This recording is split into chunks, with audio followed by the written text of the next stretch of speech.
Welcome to the Thursday edition of the Spark Creativity Teacher Podcast, a podcast for English teachers in search of creative teaching strategies. Whether you're new around here or a longtime listener, I'm delighted to welcome you for today's edition of Highly Recommended. Today, I'm sharing about one of my favorite ways to build community at work, and it all started with a game of cards many years ago.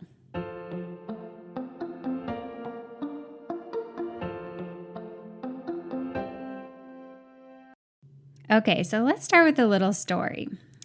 About 15 years ago, before my husband and I got married, he was living and teaching in Ohio, and I was living and teaching in California. But we had been dating for a while, and we wanted to live in the same state.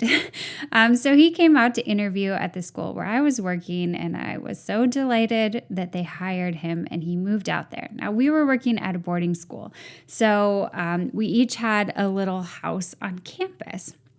And he had this idea right after he arrived. He was like, we should invite everybody over. And I was like, what? You can't invite everybody over. You have a little house.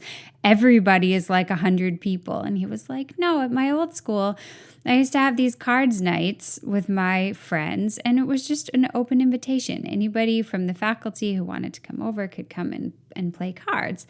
And like 5 or 6 people would show up. And I was like, okay, well, that sounds really fun, but still, this is a much bigger school. If you invite everyone who works here, it's going to be overwhelming. Plus, we don't even know so many of the people very well. It might be kind of awkward. And he was like, no, I'll make popcorn. We'll just send out an email to everybody and invite them over. And so I was like, okay, I guess we'll try it. And so he opened up his house on Friday night. He sent an email to everyone who worked at our school, and he said, come on over if you want. We'll just hang out. I'm going to make popcorn. We'll play cards, games like euchre, peanuts, golf, like nothing, not gambling, just fun card games. And I kind of waited and wondered for Friday, and I came over, and I think I brought like some cookies or brownies or something, and we got some root beer, and he made popcorn. And a dozen people came over, and we sat around the table and talked and played cards for a few hours. And then the next Friday night, we did it again. And the next Friday night, we did it again and again and again. And we basically did it every Friday night for the next 2 or 3 years until we left that school to move overseas.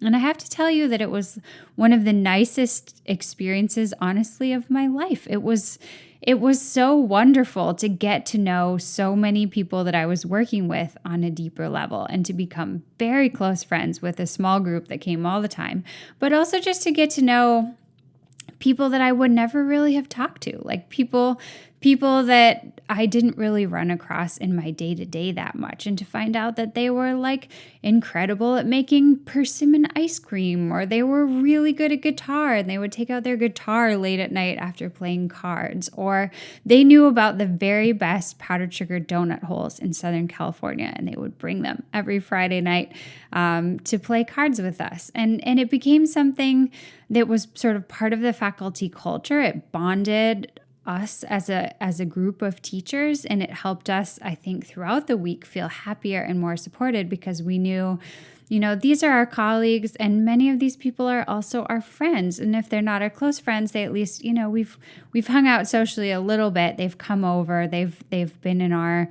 home, and we've spent time together. And so from there, we really felt like that was something we hoped to replicate at other schools. And so when the Friday night cards era ended and we got married and we moved overseas to teach in Bulgaria, we tried to do it again. We had another group invitation to our cards nights. We tried it 3 or 4 different times, and it was harder. It was harder to gather people. It didn't really work. But we didn't give up. We tried a different version of it. We started to try to host Sunday night potlucks. And this actually turned out to be the secret sauce for our Bulgarian faculty. So we would invite people on Sunday night. Actually, we often invited the international faculty who didn't know as many people and maybe needed a little bit more support living overseas. And so we would invite that group over to our house, and other people took turns hosting it too. And we would just have different themes, like Sunday night potluck, it's breakfast for dinner. Bring anything you like for breakfast for dinner. Or Sunday night potluck, we're grilling, bring side dishes for grilling, or whatever it was. So these are just two examples of how you might create an open door faculty gathering. And if you're not up for doing your whole teaching faculty, I completely understand. You could also do it with your department, or you could also do it with all your fellow new teachers or all your fellow 10 plus years of experience teachers. There's just something really lovely about having a semi-regular event with an open door. And we found that by doing it over and over, people who maybe at first were skeptical or at first didn't have time because they had a million things on their plates, like those people would eventually find a night that they could squeeze it in, and we would get to know them too. So that's really it. I just wanted to talk about this idea of having people over outside of work. Because for me in my career as a teacher, it was really important. It was really lovely in helping my work community feel more like a community. And so if you ever feel kind of lonely at work, kind of like you're just in your classroom space, and of course you know your students very well, but you maybe don't know the community outside your classroom as well, maybe this is just a crazy idea you might like to try. Host a little potluck, host a little cards night, host a coffee morning once a month at your favorite local coffee shop, and invite anybody who wants to come grab a coffee and talk before school or talk after school or do a happy hour. Like whatever sounds fun and easy to organize to you. Not something that's going to put a ton of work on your plate. Clearly, that's the last thing you need, but just something that feels relaxing